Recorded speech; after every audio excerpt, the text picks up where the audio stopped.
The United States Army filed its official report within 72 hours of the massacre. It used words like gallant, determined resistance, men who fought with honor until the very last moment.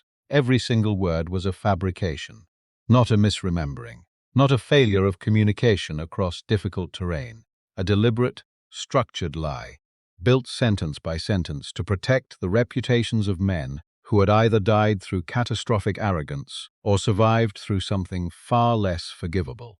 And in at least one case, a man who spent the next 2 decades constructing a celebrated military reputation directly on top of the graves of the soldiers he had personally left behind in that valley. For 80 years the lie held. Then a journal surfaced, written by a civilian who had been present that morning, who watched the entire engagement unfold from a hillside position less than 400 yards from the valley floor, who recorded what he saw in plain, unsparing language, the language of someone who had no commission to protect, no pension at risk, no commanding officer to answer to when the report was due. The Army had never known the journal existed. By the time anyone with the institutional authority to act on it understood what was written inside, the document had already passed through enough hands that suppressing it entirely was no longer possible. The best that could be done was what had always been done with inconvenient truths. Keep it quiet. Let the momentum of the official version carry forward. Trust that most people would never go looking for the other account. It worked for 80 years. This is what was inside. History remembers the Fetterman Massacre one specific way. A reckless captain, intoxicated by his own reputation, led 81 men over a ridge he had been given an explicit written order not to cross, and was destroyed by an enemy he had spent months publicly dismissing. Tragic, avoidable, but honorable in defeat. Brave men who fought with everything they had against impossible odds and deserved every monument raised in their memory.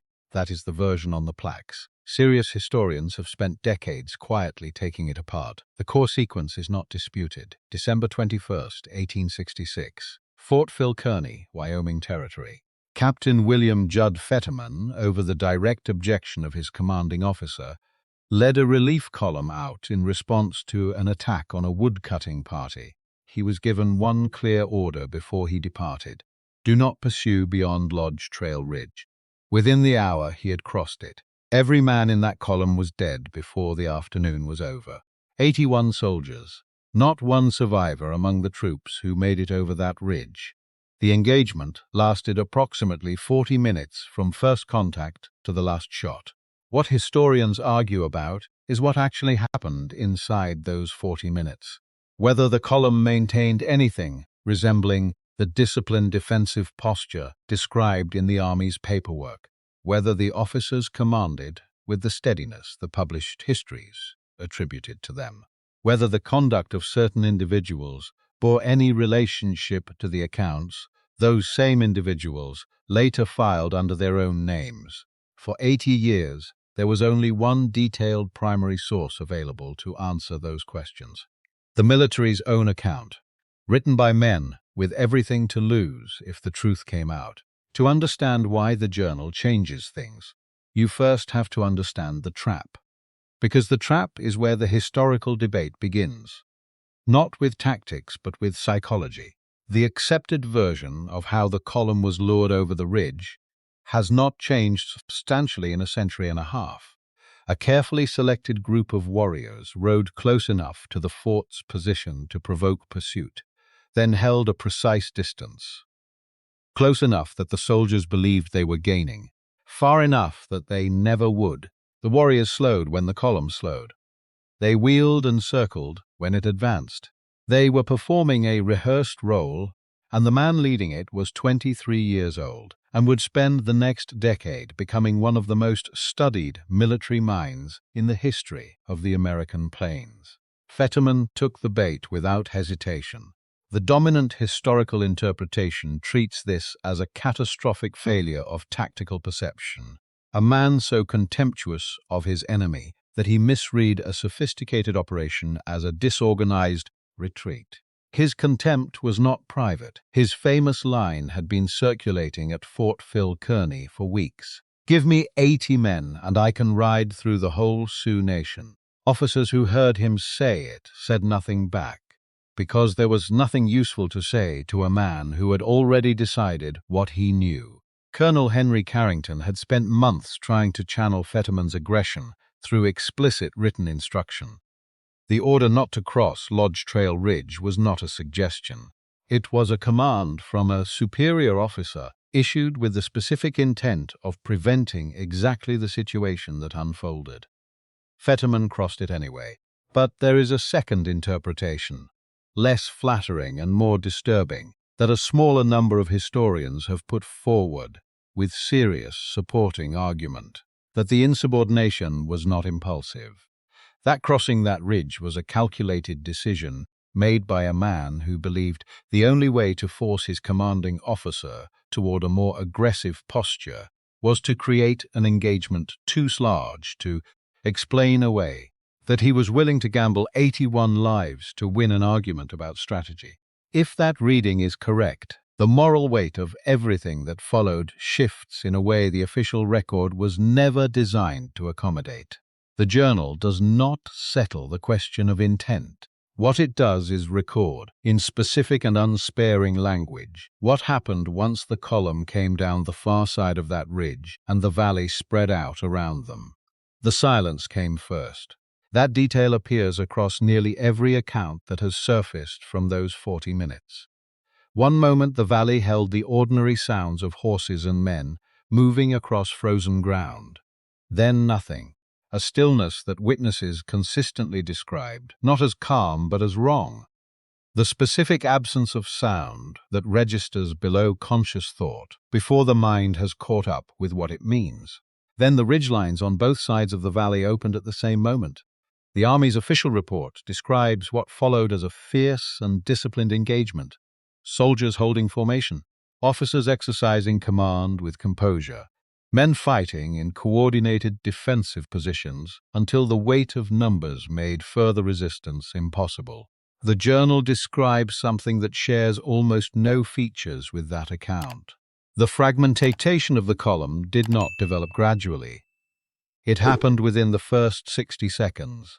Infantry and cavalry separated almost immediately, not as a coordinated tactical response but as a pure panic reflex, each group pulling toward whatever terrain appeared to offer cover, destroying whatever defensive structure the column would have needed to mount any meaningful resistance.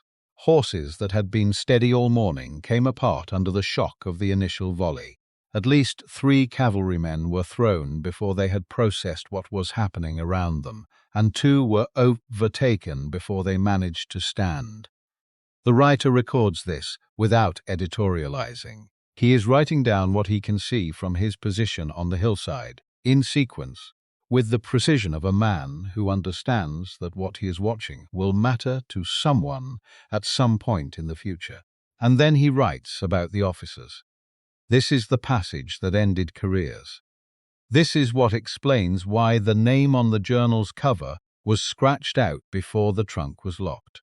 This is what the United States Army spent 80 years ensuring would never enter the record that citizens encountered when they read about the Fetterman Massacre.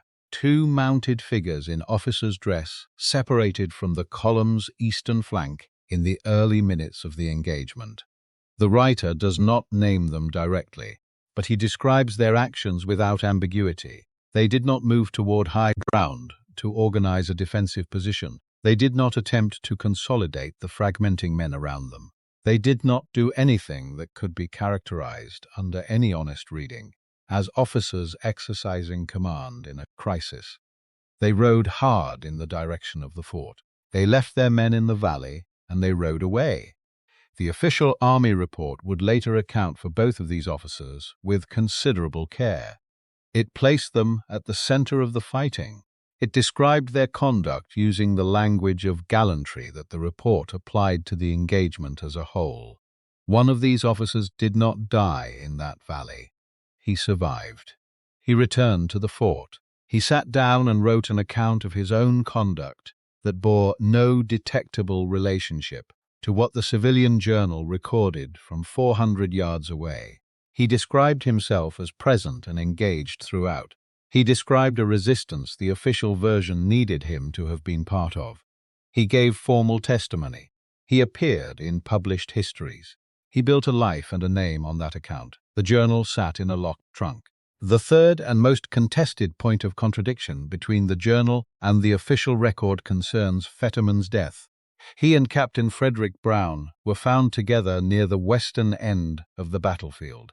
Both had gunshot wounds to the head at close range. The Army's interpretation, which hardened into near universal acceptance within weeks, was that they had shot each other. A deliberate final act, a soldier's refusal to be taken, death on his own terms. That interpretation became the one element of the massacre that carried something like redemption. Whatever Fetterman's failures, his death was framed as intentional and therefore honorable. The monument version required that. It needed one moment that could be spoken of without qualification. The journal writer's sightline to the western end of the valley was partially obstructed. He acknowledges this directly. He can see the two figures, but cannot hear anything between them. What he can observe, he records. He writes that the two men appeared to have separated from the main fighting deliberately, not been driven there by the collapse of the line around them. He writes that they stood together for several minutes, longer than the rhythm of active combat would suggest. He writes that they did not have the posture of men still working through a decision. He writes that they had the look of men who had already decided and were waiting for nothing except the moment to arrive. Historians have split on that passage more sharply than almost any other element of the document. One reading treats it as consistent with the mutual suicide interpretation. Composed men who have reached a final choice would appear exactly as described, still and quiet.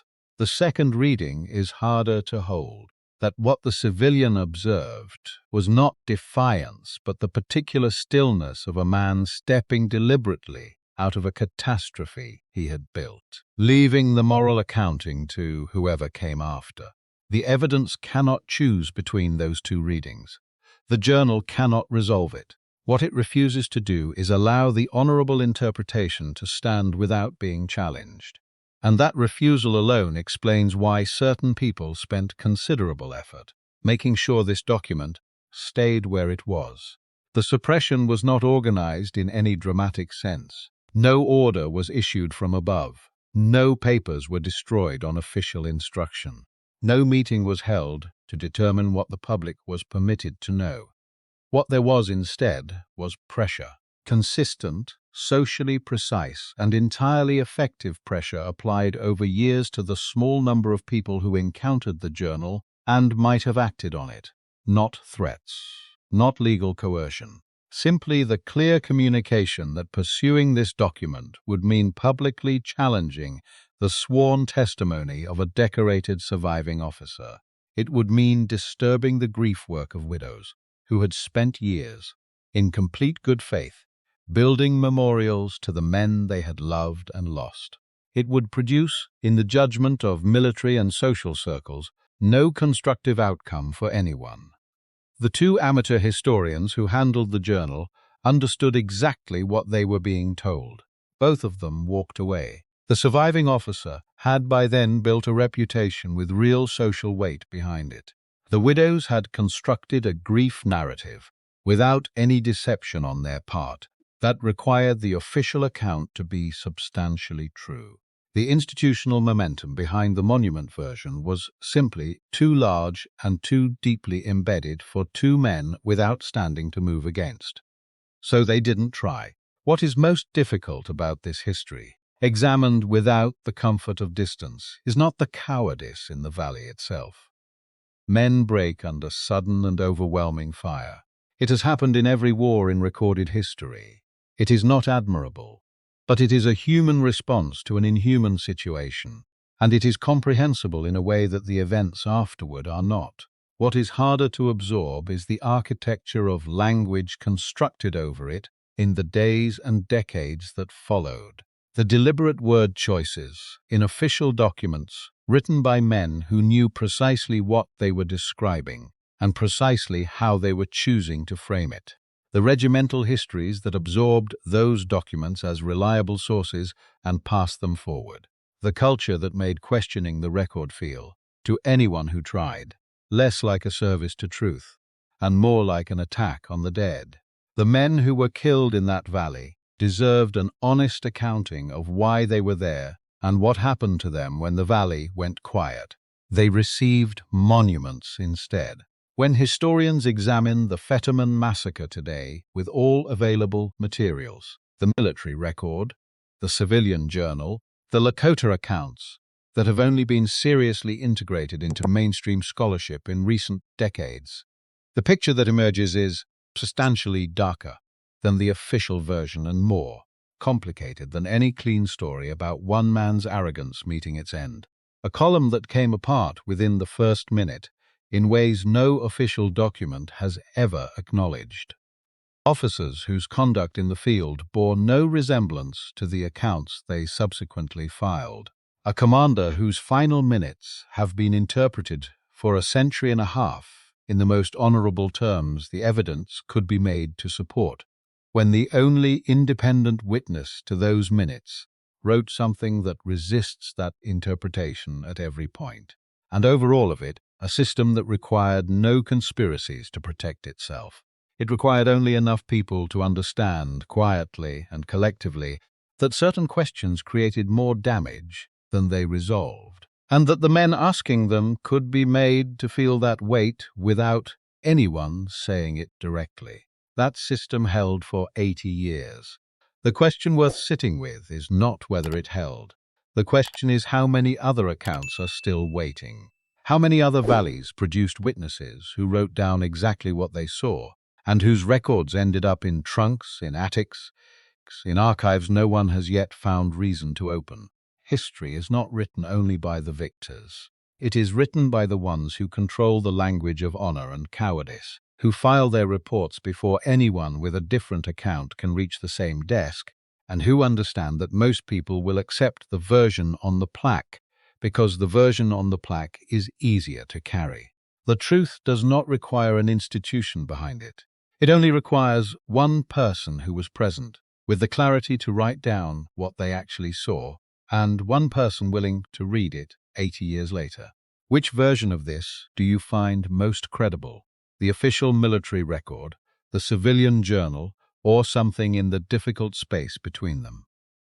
Tell me in the comments. I read every one.